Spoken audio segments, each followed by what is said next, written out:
Hi,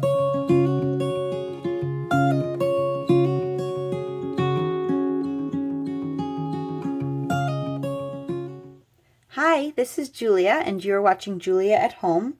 I'm going to be discussing artist study today, and specifically doing artist study with preschoolers. So many of you might do the Charlotte Mason style picture study with your elementary age and up students. And I took that idea, and obviously I don't want them doing, the same work as the older students. They're a little young. So I adjusted it a bit, and I'm going to be sharing how we do this in our home. Obviously it is not necessary, but it is really fun to do artist study and composer study and those extras, as most people think about them, with the preschooler age. You're showing them beautiful things. You get to look at the beautiful things and talk about them. And I think it really helps to shape their view of beauty.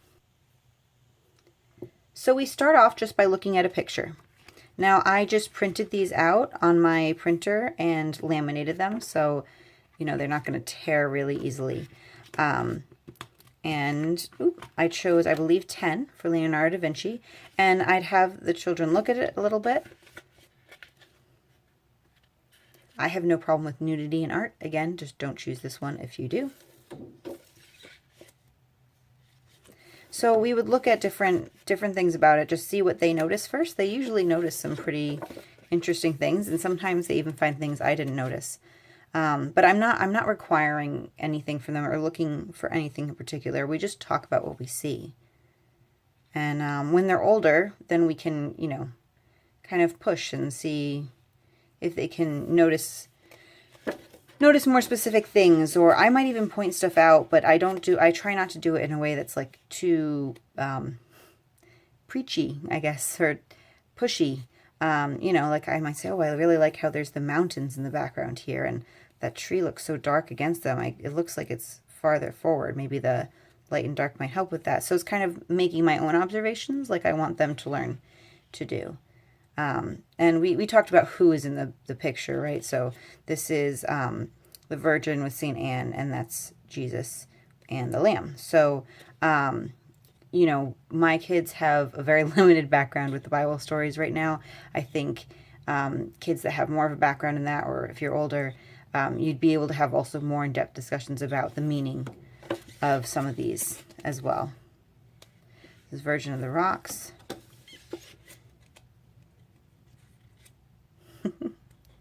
I like to talk about, what do you think she's thinking? She does not look like she's in a good mood.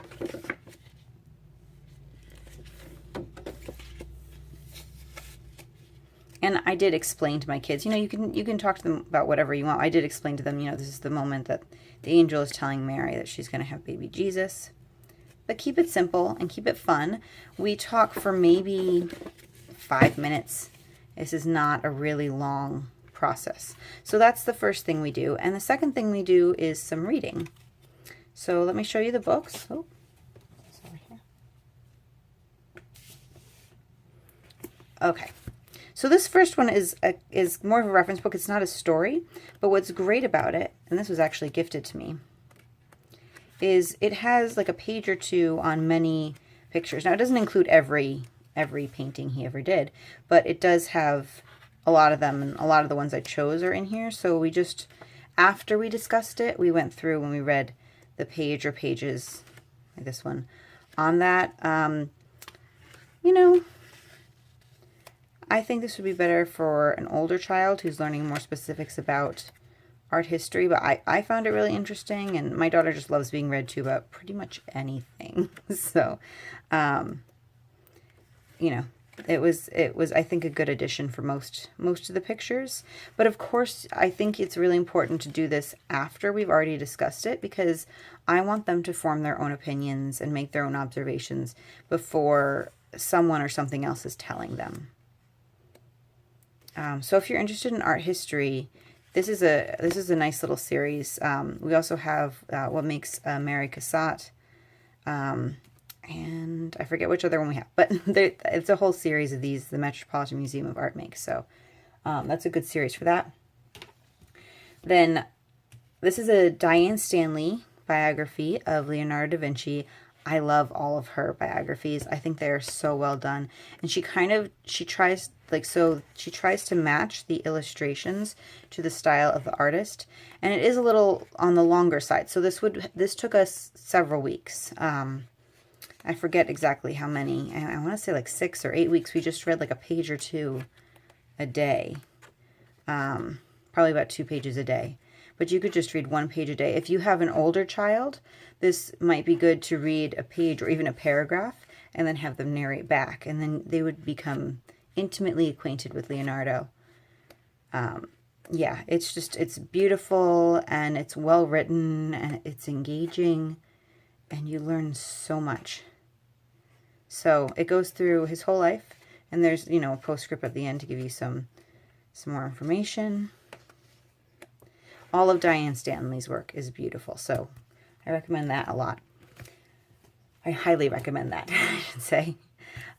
This is another series that is great for artists. Lawrence Anholt has these books, and it's a story based on the artist, and this one includes students of his, Zorro and Salai, who were actually documented to be students of his, and he kind of adopted them. He didn't have any children of his own, and they stayed with him through much of his life. I believe one was there to the very end of his life with him.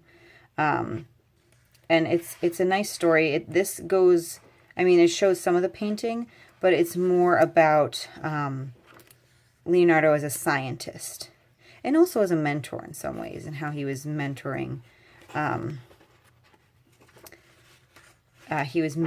these apprentices, and kind of how it all worked back then with apprentices. So it's a story. My original thought was to split it up into several days, but we had time and my kids didn't want me to stop. So we read the whole thing in one day. And again, some more details here, especially on the parts of the book that are taken from reality, from history, I should say. Yep, so Leonardo and the Flying Boy. So after we finished, we read the Diane Stanley biography. We read this one first and took our time with it. And then towards the end of our study, we actually read this one. On the flip side, this one we used first. So this one is Usborne Book of Famous Artists. And it has many different artists in here. And it just has...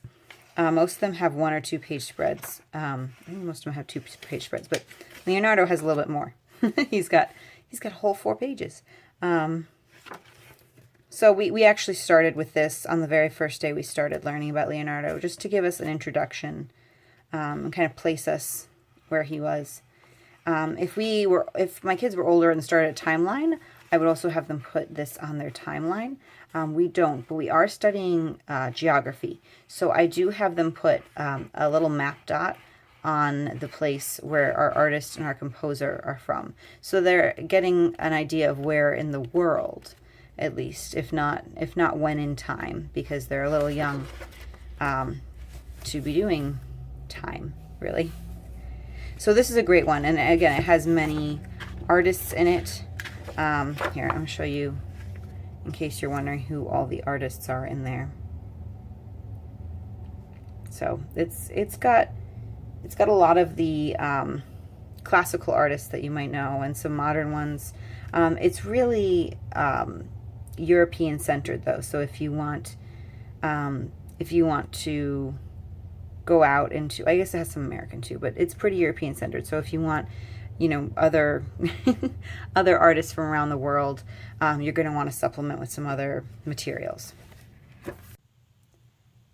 So at the end of reading our books and looking at all the pictures and discussing them, we took some time to do some art inspired by Leonardo da Vinci. So I took out actually our charcoal because I was really inspired by these charcoal pictures that we looked at where they would, I don't know if charcoal is the right word, it might have been chalk.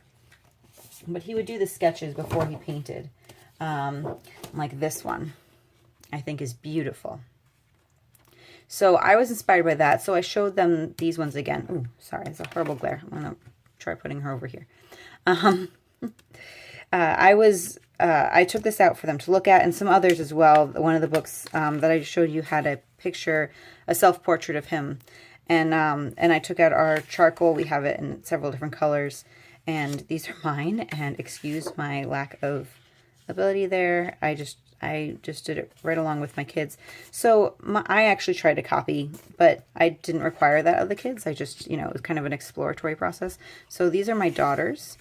And it's a series in a blizzard. I'm forgetting which one is which right now, but it's different animals in blizzard. And my sons, who I would call a study of black. I think he called it black rain. Black is one of his favorite colors, and he got out that black charcoal, and he was just really excited.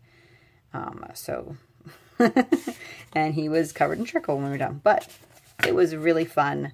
We really enjoyed ourselves, and it was a nice way to wrap up the study of Leonardo da Vinci. So the last two things for our artist study on Leonardo da Vinci, the Usborne famous painting cards. Now, what I did with these, I'm just going to show you what they are first. They are cards, and they are well made, like they're really durable, like they're not going to break easily or rip. And they feel really nice. But it's cards of famous artwork, right? It's it obviously doesn't have everything because there's so much good artwork. But then on the back, it has the name of the piece and the painter and just some more information. So our Mona Lisa one is actually still downstairs because I need to... It's out in our living room on a little easel on a shelf. And I will try to get an image of that for you. So I just use these to display right now, but these would be great to kind of look through, and you could like take one out each week or each day and just learn about that particular one and display it. Yeah, so those are really fun, Usborne famous painting cards. And then the last thing is the Renaissance art game. Okay, so this is the Renaissance art game. We also have Van Gogh and Friends and the Impressionists, which are two different Impressionist ones, but these are really fun. So let me show you. It comes with a book, which is cool. And it has several different artists from, in this case, the Renaissance. So obviously we have Leonardo da Vinci, but there's also Fra Angelico, Sandro Botticelli, Michelangelo Buonarroti, and Raphael Sanzio. And it gives you information, and then what it'll have is there are, I want to say 6. There's several artist cards for each artist. I'll show you those in a minute, but it goes through for each of those pictures. It has a little page. So this in and of itself, the book is great. There's a lot of good information, and there's beautiful copies of the pictures, but it's also a game. So it comes with a deck of cards, and you can play, there's 2 different games, Go Fish for Art and Masterpiece Memory. We've played Go Fish so far. We haven't played the memory one yet. And you can see they're all kind of mixed up right now. I think I tried to put them back. So these are the Leonardo ones. And these are all, I believe, ones that we did. Yep. So when we play it, the kids can recognize them. And it's familiar. It's like seeing a friend. Oh, that's Michelangelo. That's a different one. So they each, what is that, 6? 5. They each have 5 cards. And you play Go Fish with them. And they have numbers as well. And the numbers are colored. So for younger kids, you don't have to be able to read what it says. I mean, I suppose you could just recognize the pictures and like learn that they go together, but that's, I guess, more advanced. The only downside of these cards is each set has a different color, and it says, the Renaissance art game, so it looks different than the Van Gogh and Friends one. So I was not able to take out just the artists that we've done because it would have been obvious the reds are Leonardo, and I think Van Gogh might be blue. So you can't really mix and match the different sets, and I would say that's the one downside of these cards, but otherwise they're beautiful, and I feel like we can get years of fun and learning out of them. So that is the Renaissance art game. And I believe I just found it on Amazon, so you can go check it out there. And it's kind of a really nice storage case for it as well. Looks nice on your shelf. So those are our resources for our artist study of Leonardo da Vinci. It was so much fun. I especially love the Renaissance, so I had a lot of fun with the study and I didn't want to stop. But we are moving on to the next artist, and it's always so much fun to include artists and composers in our preschool homeschool. I hope you were feeling a little bit inspired by that. And if you liked this video, please click the thumbs up below and subscribe, and I should have more homeschooling videos coming up soon. Bye.